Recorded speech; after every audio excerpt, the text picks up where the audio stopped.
श्री कृष्ण कहते हैं कि हम सभी के जीवन में रिश्ते बेहद महत्वपूर्ण होते हैं। कुछ रिश्ते हमें जन्म से ही मिले होते हैं और कुछ रिश्ते हम खुद बनाते हैं। वहीं जरूरी नहीं है कि हम हर रिश्ते को खुश रख सकें या फिर दुख की घड़ी में सभी रिश्ते हमारे साथ हो। कभी कभी करीबी रिश्तों में भी आपसी मतभेद की वजह से कड़वाहट पैदा हो जाती है। कई बार रिश्तों के टूटने तक की नौबत आ जाती है। रिश्ते बड़े नाजुक होते हैं, इसलिए हमें अपने रिश्तों को मजबूत बनाने के लिए प्रयास करना चाहिए और इनकी अहमियत को समझना चाहिए। कुछ रिश्ते जीवन भर के लिए होते हैं एवं हमारे जीवन के हर सुख दुख में हमारे साथ खड़े होते हैं। वहीं कुछ रिश्ते ऐसे होते हैं जिनसे हम भावनात्मक रूप से जुड़े होते हैं और जिनके होने से ही हर मुश्किल और चुनौती का मुकाबला करने की हिम्मत आती है और आगे बढ़ने का प्रोत्साहन मिलता है। रिश्ते हमारे जीवन चक्र को आसान और सफल बनाने में हमारी मदद करते हैं। इसलिए हम सभी को पूरी ईमानदारी और सच्चाई के साथ अपने जीवन के हर रिश्ते को निभाना चाहिए, चाहे वह माँ बाप का रिश्ता हो, पति पत्नी का रिश्ता हो, भाई बहन का रिश्ता हो या फिर दोस्ती का रिश्ता ही क्यों ना हो। हमें सदैव इन रिश्तों का सम्मान करना चाहिए, इनकी अहमियत समझनी चाहिए एवं अपने रिश्तों को मजबूत बनाने के लिए प्रयास करते रहना चाहिए। हम सभी हर रिश्ते से किसी न किसी तरीके से भावनात्मक तरीके से जुड़े होते हैं। वहीं कई बार रिश्तों में सही गलत की पहचान कर पाना भी मुश्किल होता है। अच्छे बुरे के चक्कर में हम इनमें उलझते ही चले जाते हैं और रिश्ते बिगड़ जाते हैं, जिनकी वजह से इंसान बुरी तरह टूट जाते हैं। कई बार तो लोग रिश्ते टूटने की वजह से डिप्रेशन तक का शिकार हो जाते हैं। इसलिए ऐसी नौबत ना आए, हमें वक्त रहते रिश्तों की कद्र करनी सीखनी चाहिए। जरूरी नहीं कि प्यार होने के लिए खून का रिश्ता होना जरूरी है। मैंने कई अपनों को लड़ते देखा है, कई गैरों को एक साथ प्यार से रहते देखा है।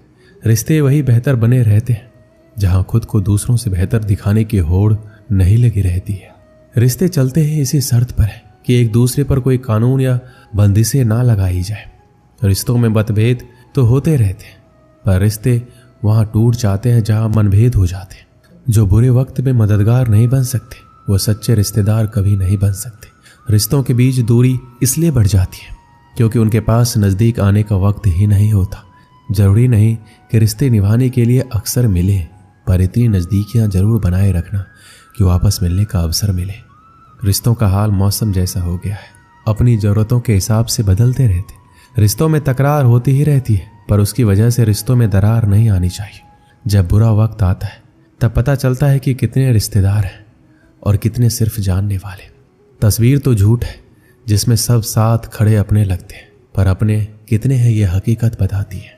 रिश्तों के ताड़ जोड़े रखना चाहते हो तो फोन पर कम और सामने आकर ज्यादा बात किया करो।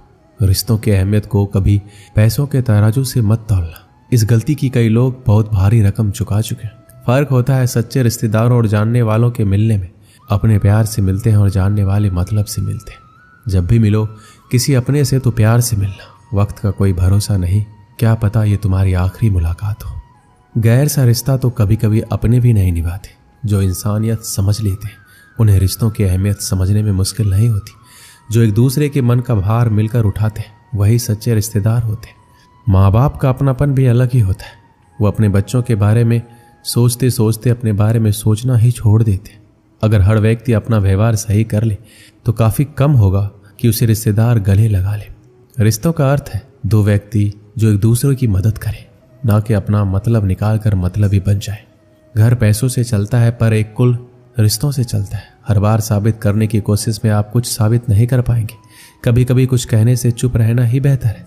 रिश्ते खत्म करने से मुश्किलें खत्म नहीं होगी, शायद दोनों साथ रहेंगे तो मुश्किलें भी आसान हो जाएंगी। रिश्ते वही अच्छे होते हैं जहां दोनों को कहने का बराबर हक मिले। आज रिश्तों की हकीकत ये हो गई है कि सारे रिश्ते झूठे हो गए हैं। आजकल मदद भी रिश्तों में इसलिए ही होती है कि अगर कभी लड़ाई हुई तो एहसान गिना सके। रिश्ते वही है, बस मायने बदल गए। अब हाथ मिलते हैं पर दिल नहीं मिलते। आज के इस दौर में घर में रहने वाले बहुत होते हैं पर साथ देने वाला कोई नहीं होता। श्री कृष्ण कहते हैं जिंदगी में कभी कभी ऐसा वक्त भी आता है जब इंसान अंदर से टूट जाता है, अंदर से मर सा जाता है। ऐसा लगता है सारी परेशानियां मेरी जिंदगी में ही क्यों है। ऐसा लगता है मुसीबतों ने चारों तरफ से घेर लिया हो, जैसे किसी चक्रव्यूह में फंस गए हो।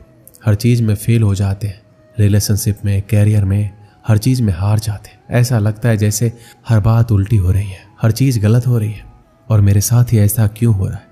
ऐसे दुखों में उलझ के रह जाते हैं जैसे कोई रास्ता ही नहीं दिखाई देता। कई लोग तो इतने टूट जाते हैं अंदर से कि उन्हें लगता है कि ऐसी जिंदगी से तो हम मर जाएं। अगर जिंदगी में इतने ही दुख है तो क्या फायदा इस जीवन का। पर एक बात आप हमेशा याद रखना, दुख चाहे कितना भी बड़ा क्यों ना हो, पर हिम्मत दुख से हमेशा बड़ी होती है। जब भी आपकी जिंदगी में कोई दुख आए, कोई परेशानी आए, तो अपनी हिम्मत को इतना बड़ा कर दो कि आपका दुख उसके आगे छोटा पड़ जाए। हर इंसान को इस दौर से गुजरना ही होता है। ये परेशानियां, ये दुख इंसान को अंदर से बहुत मजबूत बना देती है। जिंदगी में कभी आपके सामने कोई दरवाजा बंद हो जाए तो समझ लेना अब कोई बड़ा दरवाजा खुलने वाला है। जब कोई रिश्ता टूटता है या दिल टूटता है तो लोग उस दर्द को सह नहीं पाते, और जब कुछ वक्त गुजर जाता है तो कहते हैं अच्छा हुआ वो रिश्ता मेरी जिंदगी से चला गया। अगर उस रिश्ते में हम रहते तो हमारी जिंदगी खराब हो जाती। कई बार कुछ चीजें हमारी जिंदगी में ऐसी ही होती है, हमें लगता है हमारे साथ ऐसा क्यों हो रहा है। आगे चल के वो चीजें हमारे बेहतर भविष्य की ओर लेकर आती है। बहुत समय पहले की बात है, एक प्रसिद्ध ऋषि गुरुकुल में बालकों को शिक्षा प्रदान किया करते थे। उनके गुरुकुल में अनेक राज्यों के राजकुमारों के साथ साधारण परिवार के बालक भी शिक्षा प्राप्त करते थे। उस दिन वर्षों से शिक्षा प्राप्त कर रहे शिष्यों की शिक्षा पूर्ण हो रही थी और सभी बड़े ही उत्साह से अपने घर लौटने की तैयारी में थे। जाने के पूर्व ऋषिवर ने सभी शिष्यों को अपने पास बुलाया। सभी शिष्य उनके समक्ष आकर एकत्रित हो गए। ऋषिवर सभी शिष्यों को संबोधित करते हुए बोले, प्रिय शिष्यों, आज आपका इस गुरुकुल में अंतिम दिन है। मेरी इच्छा है कि यहाँ से प्रस्थान करने के पूर्व आप सब एक दौड़ में सम्मिलित हो। ये एक बाधा दौड़ है जिसमें आपको विभिन्न प्रकार की बाधाओं का सामना करना होगा। आपको कहीं कूदना होगा, कहीं पानी में दौड़ना होगा। सारी बाधाओं को पार करने के उपरांत अंत में आपको एक अंधेरी सुरंग मिलेगी जो आपकी अंतिम बाधा होगी। उस सुरंग को पार करने के उपरांत ही आपकी दौड़ पूर्ण होगी। तो क्या आप इस दौड़ में सम्मिलित होने के लिए तैयार हैं? सभी शिष्य एक स्वर में बोले, हम तैयार हैं। दौड़ प्रारंभ हुई। सभी तेजी से भागने लगे। समस्त बाधाओं को पार करने के उपरांत वो अंत में सुरंग में पहुंचे। सुरंग में बहुत अंधेरा था। जब शिष्यों ने सुरंग में भागना प्रारंभ किया तो पाया कि उसमें जगह जगह नुकीले पत्थर पड़े हुए हैं। वह पत्थर उनके पांव में चुभने लगे। उन्हें असहनीय पीड़ा होने लगी। लेकिन जैसे तैसे दौड़ समाप्त कर वो सब वापस रिसीवर के पास पहुंच गए। रिसीवर ने उनसे सवाल किया, शिष्यों, आप सब में से कुछ लोगों ने दौड़ पूरी करने में अधिक समय लिया, कुछ ने कम, भला ऐसा क्यों? उत्तर में एक शिष्य बोला, गुरुवर, हम सभी साथ साथ ही दौड़ रहे थे, लेकिन सुरंग में पहुंचने के बाद स्थिति बदल गई। कुछ लोग दूसरों को धक्का देकर आगे निकलने में लगे हुए थे, तो कुछ लोग संभल संभल कर आगे बढ़ रहे थे। कुछ तो ऐसे भी थे जो मार्ग में पड़े पत्थरों को उठाकर अपनी जेब में रख रहे थे ताकि बाद में आने वाले को कोई पीड़ा ना सहनी पड़े। इसलिए सबने अलग अलग समय पर दौड़ पूरी की। पूरा वृत्तांत सुनने के उपरांत रिसीवर ने आदेश दिया, ठीक है, अब वो लोग सामने आए जिन्होंने मार्ग में से पत्थर उठाए हैं और वो पत्थर मुझे दिखाए। आदेश सुनने के बाद कुछ शिष्य सामने आए और अपनी जेबों से पत्थर निकालने लगे, लेकिन उन्होंने देखा कि जिसे वो पत्थर समझ रहे थे वास्तव में वो बहुमूल्य हीरे थे। सभी आश्चर्यचकित होकर रिसीवर की ओर देखने लगे। मैं जानता हूं कि आप लोग इन हीरों को देखकर अचरज में पड़ गए हैं, रिसीवर बोले। इन हीरों को मैंने ही सुरंग में डाला था। ये हीरे उन शिष्यों को मेरा पुरस्कार है जिन्होंने दूसरों के बारे में सोचा। शिष्यों, यह दौड़ जीवन की भागम भाग को दर्शाती है, जहां हर कोई कुछ न कुछ पाने के लिए भाग रहा है, किंतु अंत में समृद्ध वही होता है जो इस भागम भाग में भी दूसरों के बारे में सोचता है और उनका भला करता है। अतः जाते जाते ये बात गांठ बांध ले कि जीवन में सफलता की इमारत खड़ी करते समय उसमें परोपकार की ईंट लगाना ना भूले। अंततः वही आपकी सबसे अनमोल जमा पूंजी होगी। दोस्तों, इस वीडियो में बस इतना ही। मिलते हैं अगली वीडियो में। अपना ख्याल रखिएगा। जय श्री कृष्ण।